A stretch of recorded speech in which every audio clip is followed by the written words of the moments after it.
here we are at like the tech capital of India and talking about cutting edge stuff like live commerce and social commerce. And these organizers gave me a topic which is so 2018, Omnichannel, right? But okay, at least I made my own change to the topic. I added present, because obviously Omnichannel is not the future of D2C, it's the present. I think it's a hygiene. I don't think any of us have any option left. I think only people my generation and older think of these channels having boundaries and in the traditional sense. When I speak to Gen Z, which by the way this room does have, I just met a founder who's 21, who started her brand at 19. So the Gen Z consumers, when we speak to them, they don't understand the concept of channel boundaries. They sit in stores getting a makeover done while reading reviews of the product on an influencer's Instagram page, and they're shopping on various channels all the time.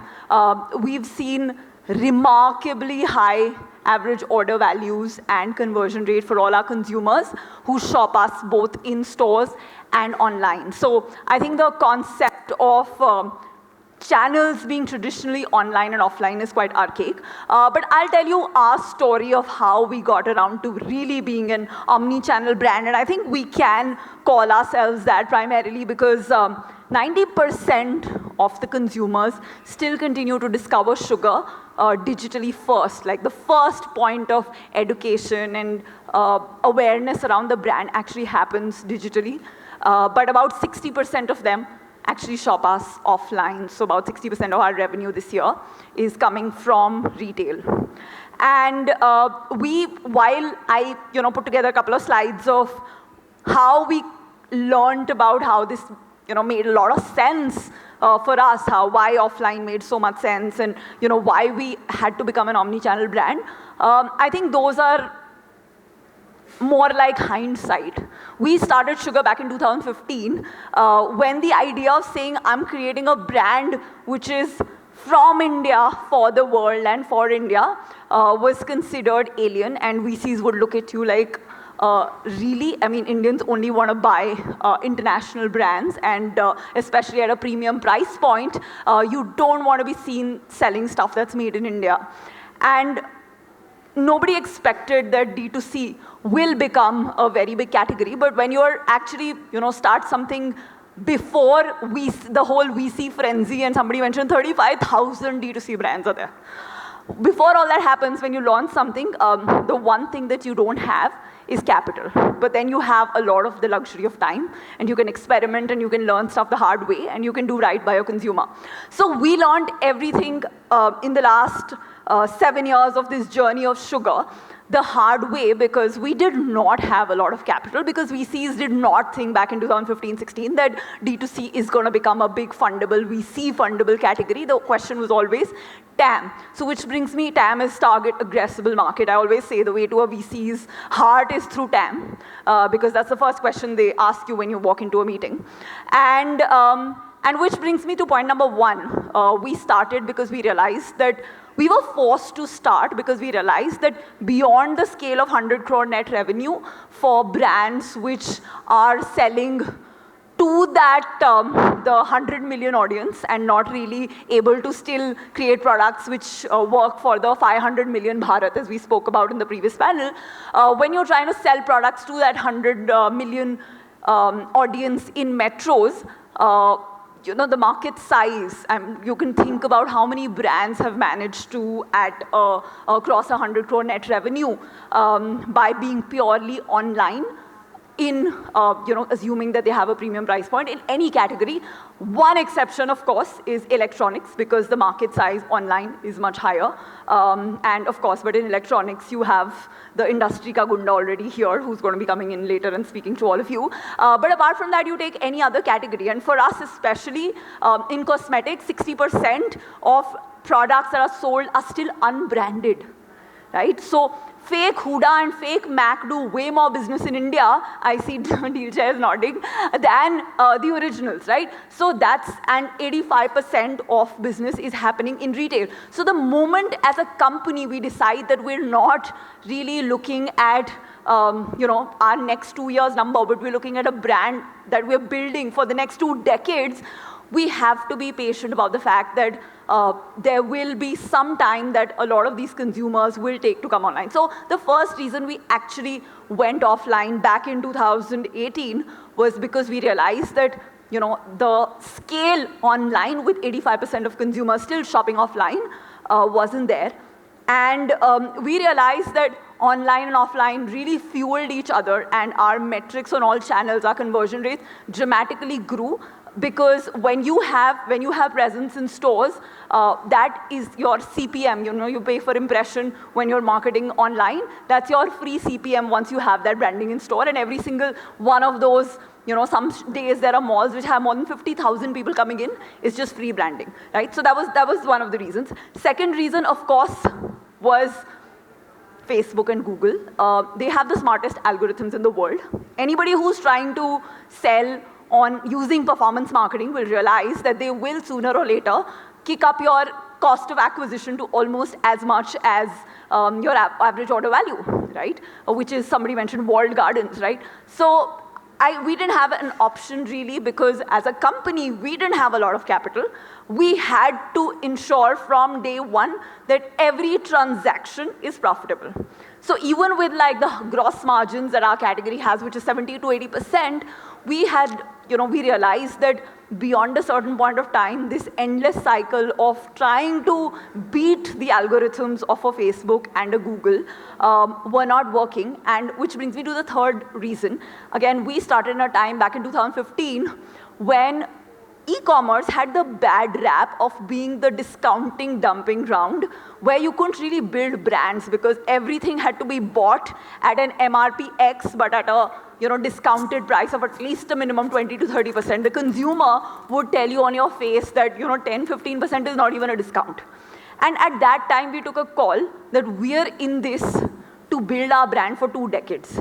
And I'll talk later about why we think that for us, discounting would not work as a part of our entire pricing strategy, and why we stayed away from it. But it meant every single day having long arguments, delisting ourselves, not only on an e-commerce platform, but even in stores whenever somebody did an unapproved discount, and all of that, because we realized that this is not if you're trying to sell a premium brand where your average product costs 500 rupees, it's going to take some love and patience for consumers to evolve and start making that purchase.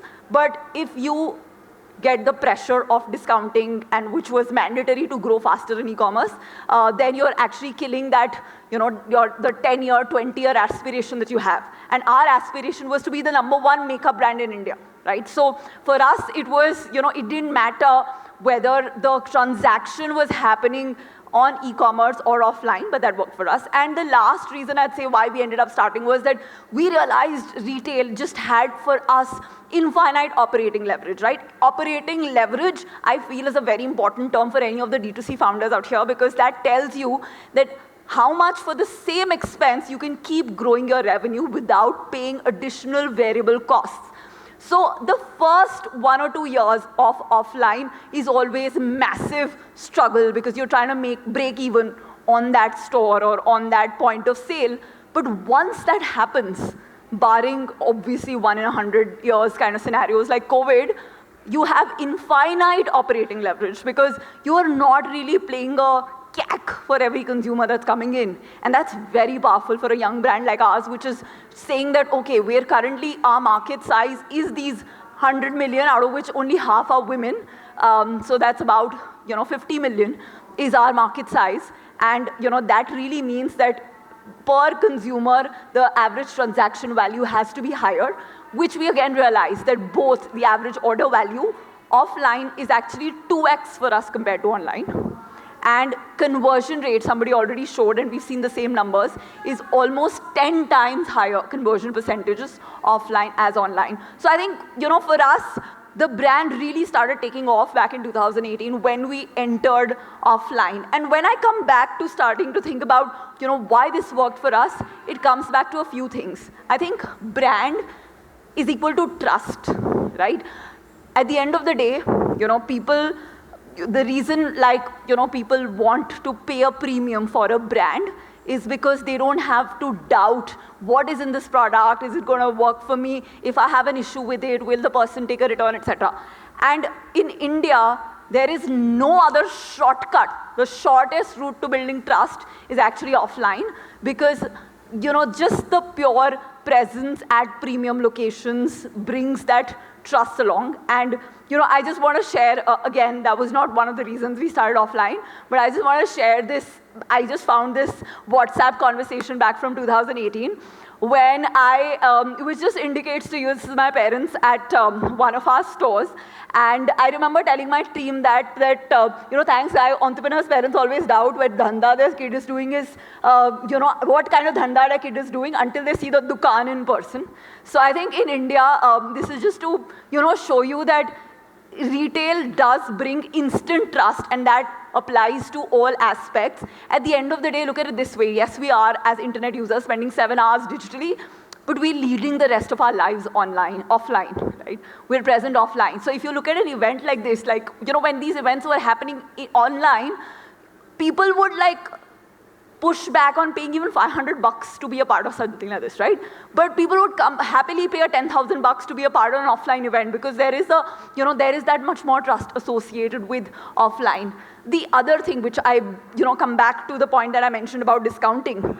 So, for us, we realized that brand building is about consistency. Absolute 100%. And on your day one, and that whole 0 to 100 crore journey of your brand, when you can't afford to do anything else in terms of, you can't do, any TV campaigns, and you can't really get a celebrity, and you can't afford to do any sort of brand awareness campaigns. The one thing that you can do, the one justice that you can do for a brand, and that really helped us, is to be consistent. Consistent in your packaging, in your experience, in your communication, and very simple elements like design make such a huge difference. And before I talk about that, consistency also comes to pricing. So if a consumer is constantly guessing whether she will get a better price on XYZ channel, and she waits for end of reason sale or whatever to get a certain discount, that doubt in her mind will always exist on whether she's getting a fair price or not. And this is, to grow an e-commerce or a D2C business, to say that I'm not going to be a discounted brand almost seems suicidal, but for us, it really works, because again, we have what's right for the consumer for the next decade, next 2 decades. Because the one big change that we are banking on is young women having more purchasing power. And that's going to accelerate, I feel, even faster than the whole Bharat, buying 500 rupee products. I feel that younger women stepping out more, having more access to their own purchasing power, and thus spending more on beauty, personal care products that make them feel more confident about themselves, and needing younger brands that they can connect, that can understand them better, getting inspired by the real women on social media. This trend is what we are betting on for the next 2 decades. And for us to bet on this trend, it is important for us to focus on what's right by this consumer. And we feel being consistent is an important aspect of this brand building that we're doing. And thus, we're very particular about our entire experience. So all our visuals in stores, so this is one of our stores, will have the same as what you have. And we worked very hard to think about design, because we feel design is infinite ROI, right? You spend very little. You spend time, but the money you spend on design is very little, right? You're just spending 10, 20 days of iterating, and then going back to the drawing board, getting a good agency, etc. But then, if you're able to create something that's both thumb-stopping, which works on social media, on e-commerce, but also works in stores, then I think that's the only way for you to have that uniform consumer experience that's also consistent. And having consistent design helps the consumer, because consumers have very contextual memory. How many times it has happened that you bump into somebody who you were with in college, and you're like, I know this person, but I don't know the name, right? You're like, okay, I know this person, I've met this person, but I can't figure out the context because you're bumping into her at an IREC 2022, but you last saw her in campus. She's out of context. So consumers have a very contextual memory, which is why it's important to keep giving them that context, and design is the easiest way to be consistent. You know, your language of communication, your design has to be super consistent across all your channels, and so does your consumer experience. Like what she experiences in a store has to be the same. So I can't have, you know, we have more than 100 of our own stores now. We can't have somebody who doesn't radiate the youthfulness of the brand standing in the store and selling to a consumer, because then the consumer sees through that. So we work very hard on ensuring that uniformity of experience. And then, of course, every time we do a campaign, so, you know, this campaign ended up having a unique reach of more than 150 million because, you know, we ran it on television because, of course, we are now trying to break into tier 2, tier 3 cities, but we also replicated it across all our stores to ensure that, you know, the moment we have like a campaign that says sugar is long-lasting makeup for the bold and free, every single point where the consumer engages with us should resonate with that. And then, of course, the third thing about brands, you know, apart from trust and consistency, is a feeling of belonging, which you can accomplish either by having a deeper purpose. Somebody spoke about sustainability, and I feel that, you know, either you have like a sense of purpose or a community.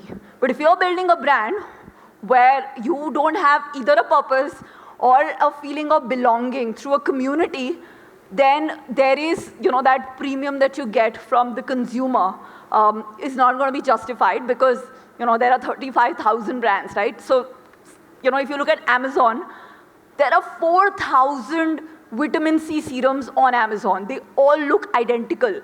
And I have tried going page by page to the 20th, 30th, 40th page, and they genuinely are all in the similar price point. Where is the reason for existence? So, for us, we figured that our reason of existence is, you know, empowering young women. And, you know, that community is our purpose of existence. And we have to be authentic about it. So when you go to our stores, you will see that our consumers will, you know, for us to actually build that community, one of the most important ways was education, because I think it was mentioned like at least 4 times since morning that in makeup as a category, education is the biggest driver. You know, women want to, in a fun way, be educated because it's still something that they're scared of. You know, women are going from a time where they used to wear only makeup for weddings to make wedding makeup every single day, right? So we're able to, on our social platforms, have more than 400 million impressions. We have very high engagement communities, and on our app, we have more than 2 million downloads, very high monthly average users, and time spent, because of the fact that we're just using all of these communities to educate, because that's what's driving that sense of belonging for the consumer.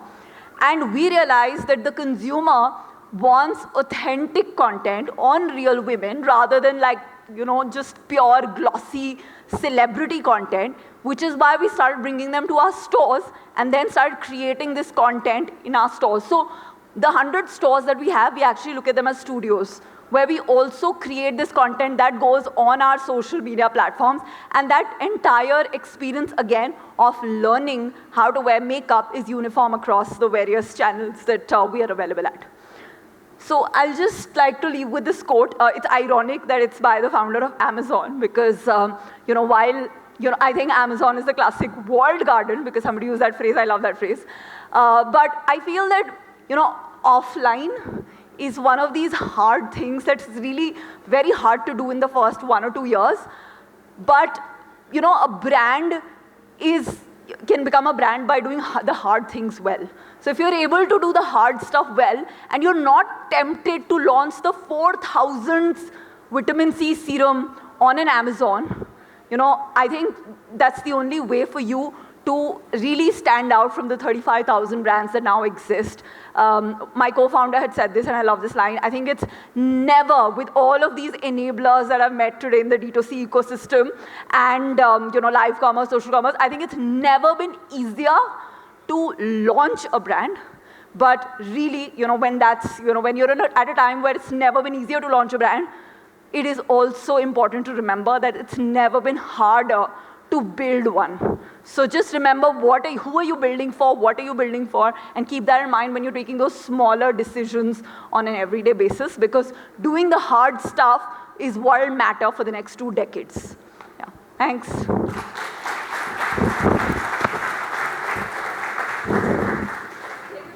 Questions? Yeah. Hi, Vinita. Hi. Fantastic presentation. Love the energy. Thank you. My name is Rahul Agarwal. I run a D2C brand called Coffeeza. Okay.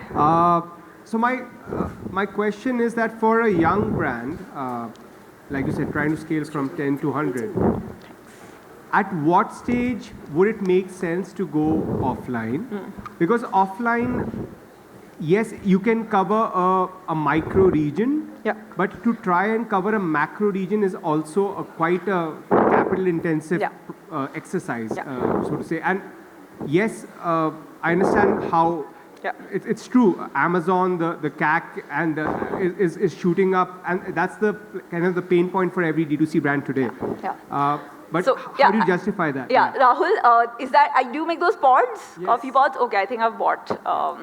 So I think, again, in offline, it's there is a lot that is available, and you have to really figure out for you what is the right. I mean, offline, I think people assume that it's okay, start your own store, start paying like 2 lakhs a month rent at like Orion Mall, and then, figure out how to do 10 lakhs a month of sales to break even, and, that's suicide, because, when you are in your 0 to 10 journey or your 10 to 100 journey, so many people don't know your brand, right? So you'll never be able to make 10 lakhs at a counter, which, a brand that's been around for 10 years, but has grown slower would be able to do, because just the awareness numbers are higher, right? So till you have a certain percentage of awareness numbers, you can't do your own stores. But you have to figure out in offline as well, rather than, again, jumping into what everybody else is doing, what's right for you. So for you, offline, maybe right with some mechanism of certain partnerships with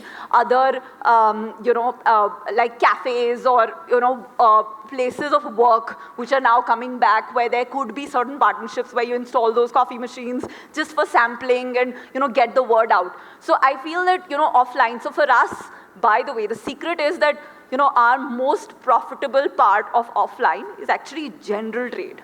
Right? So it's obviously we talk more about our own stores because it's, beautiful and glossy, but 100 stores kitna business karenge? It's not going to make up 60% of Sugar's revenue, right? So it's that's just still peanuts, but we talk more about it because it sort of merges very well with our D2C online and offline in the stores. We have the same experience. So, it's you learn a lot more about the consumer. It's like our workshop. But the dhanda is happening in general trade, because we found that, there are these very specialized beauty stores where you can have a makeup artist, and the economics are fantastic because, you are getting a lot of consumers to try. The footfalls are crazy, and because of the fact that you're not dealing with one large shopper stop or a large retail partner, you are dealing with these small distributors.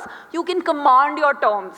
And the moment your awareness goes beyond 40–50%, you can start reducing margins, right? So for us, GT is a channel that works beautifully. And I would recommend it to brands which are more like us in terms of, having certain specialized stores. So we don't have to be in, like you said, like you don't need to be in a region. If you want to be in like 500 GT stores, you can do that pan-India, because you just pick the best ones, you find the best distributor there. So I feel that let's all put our heads to figuring out what's the offline channel that works, that really fuels our online game, and collectively, without burning too much money, we can grow these two, rather than just, doing what's working for other categories or what's working for other players. Yeah. Hi. lovely presentation, and you are an inspirational woman, I think, for all of us. I'm Bhagyashree. I'm the founder of a menstrual hygiene brand. We produce sustainable menstrual hygiene products.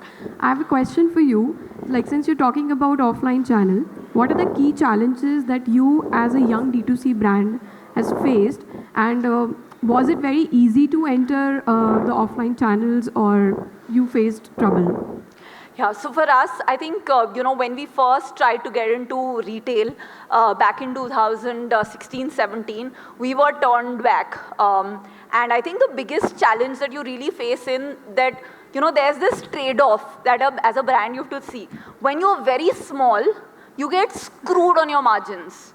Right? And then you can't, plowing back margin. For us to plow back margin from like 2-3 of the largest retailers in the world has taken like 2 years of long conversation. So the timing has to be right because if you go in too early, and you get into modern trade, then your margins get set forever. So for us, I think the biggest challenge was, that entire experience of learning, that we have to time it right, and then, obviously you have to keep improving your margins over a period of time because as, the power equation shifts from the retailer to the brand, you have to use that. But the good thing that happened was that we went to all these retailers and we told them, they told us that, you just have 50 SKUs, we can't have a brand with 50 SKUs, blah, blah, blah. But, we used to ask them to give us one store as a pilot. And we demonstrated to them how their average age of a consumer coming into that retail chain was actually between 40 and 45, the average age, right? Not even like the median. And for us, like the women who were coming into the sugar counter, the average age was actually 25 to 35, right? And, we just spoke to them saying that 65% of women are now under the age of 35. This is the future.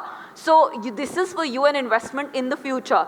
And that pilot worked out, and then they helped us scale to other regions. And then, in the margin, we sort of built in that part of the agreement where we, that like margin comes back to us once we reach a certain scale and so on. So there have been a lot of challenges. It's not as easy.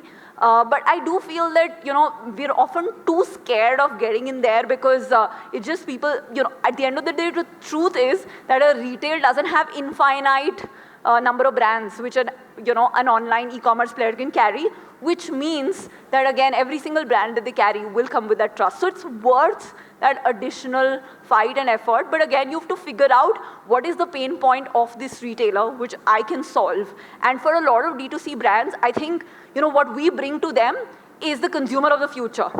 And that's really the most solid pitch for any retailer because they're struggling with, not having younger people coming into the stores. Okay, cool. Lunchtime. Thank you so much, everyone.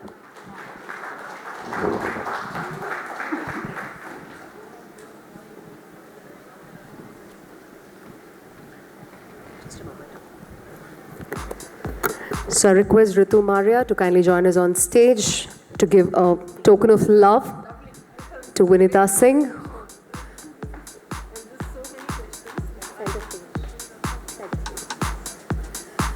So can we hear it loud for Vinita Singh, guys? I'm sure you all will agree, as her products are so colorful and vibrant, so is she.